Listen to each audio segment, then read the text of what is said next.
Bonjour mes amis. Aujourd'hui, dans le cadre de notre temps ensemble, je voudrais partager avec vous l'histoire d'un jeune homme nommé William Hunter. William n'avait que 19 ans lorsqu'il a été enchaîné à un pieu en bois et brûlé vif. Son crime, lire la Bible. 2 décennies plus tôt, la Bible de Tyndale, la première Bible imprimée en langue anglaise, avait été introduite clandestinement en Angleterre depuis l'Allemagne, où le spécialiste d'Oxford, William Tyndale, s'était enfui pour achever son important travail de traduction de la Bible dans la langue du peuple. Il semble que les parents de William Hunter connaissaient la Bible de Tyndale car ils étaient au courant de nombre de ses passages importants et ont élevé leur fils William en lui apprenant à honorer Dieu et sa parole. Lorsque William était apprenti chez un tisseur de soie à Londres, il savait que, contrairement aux affirmations de l'Église catholique romaine, l'hostie utilisée à la messe ne se transformait pas véritablement en corps du Christ. Par conséquent, lorsqu'un édit royal est entré en vigueur dans toute la ville de Londres exigeant que tout le monde assiste à la messe hebdomadaire, William refusa. À cause de cela, il a perdu son emploi et est retourné chez ses parents à Brentwood, à environ 20 000 ou 40 km au nord-est de Londres. William désirait ardemment apprendre davantage sur la parole de Dieu. Il se réfugiait donc parfois dans l'ancienne chapelle médiévale de Brentwood, où il lisait tranquillement la grande Bible qui y était enchaînée. Un jour, Atwell, le serviteur de l'évêque, a surpris William en train de lire le livre interdit. « Pourquoi te mêles-tu de la Bible » a demandé Atwell. « Je la lis pour mon propre confort » a répondu docilement l'adolescent.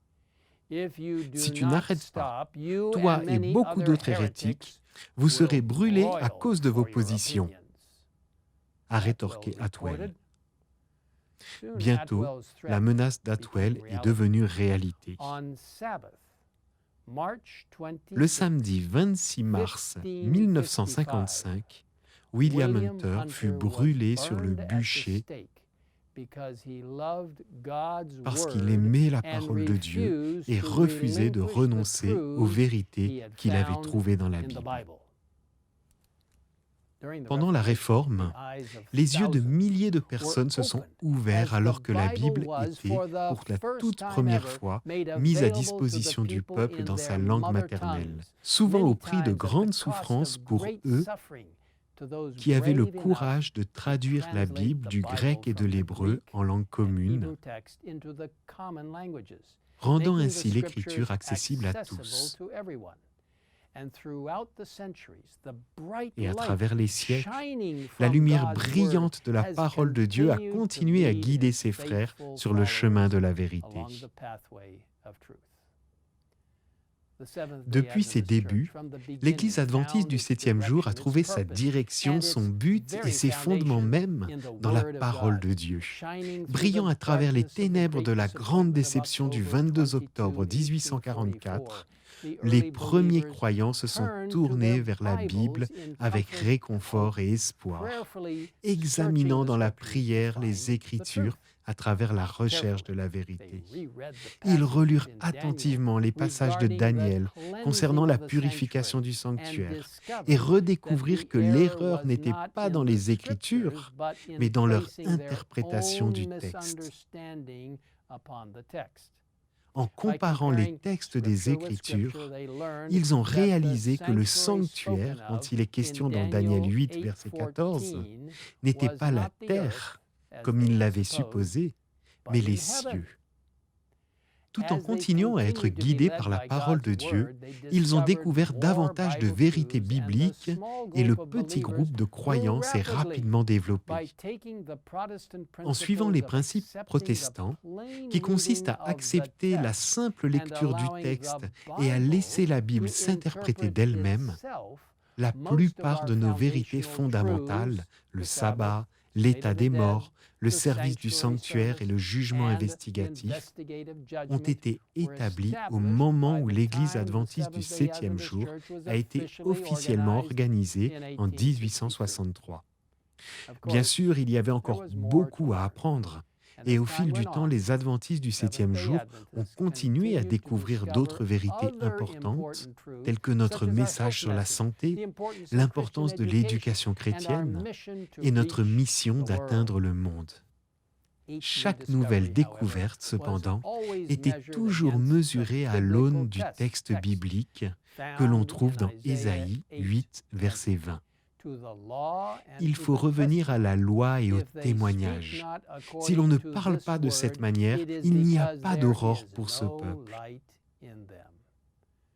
Aujourd'hui, nous continuons à fonder notre foi et nos croyances sur la parole intemporelle de Dieu.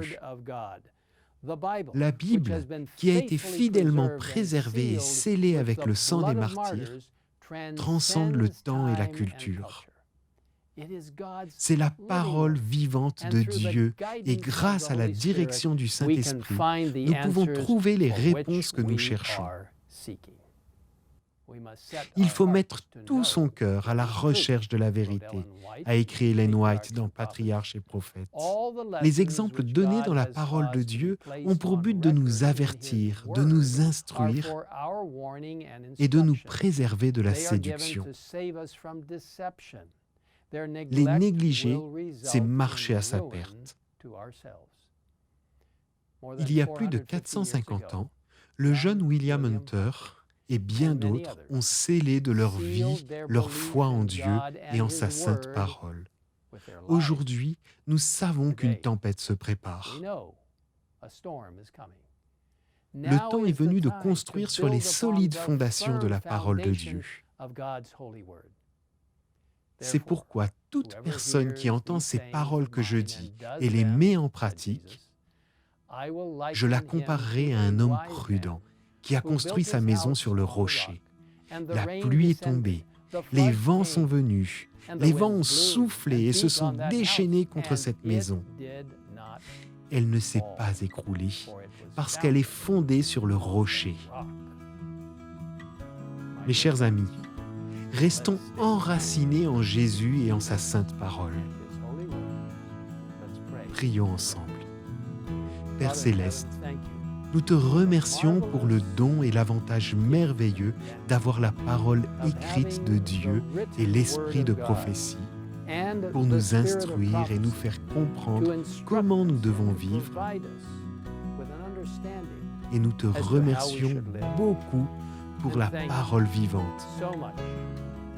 Jésus-Christ, qui est venu sur cette terre comme un bébé, qui a vécu une vie parfaite, qui est mort pour chacun de nous, qui est ressuscité et qui intercède pour nous dans le lieu très saint du sanctuaire céleste, se préparant à revenir pour nous ramener chez nous. Merci pour la vérité qui vient de la salle du trône de Dieu. Merci pour la parole écrite de Dieu que nous chérissons, aimons et comprenons et selon laquelle nous marchons par la puissance du Saint-Esprit. Nous te le demandons au nom de Jésus. Amen. In Jesus' name we ask it. Amen.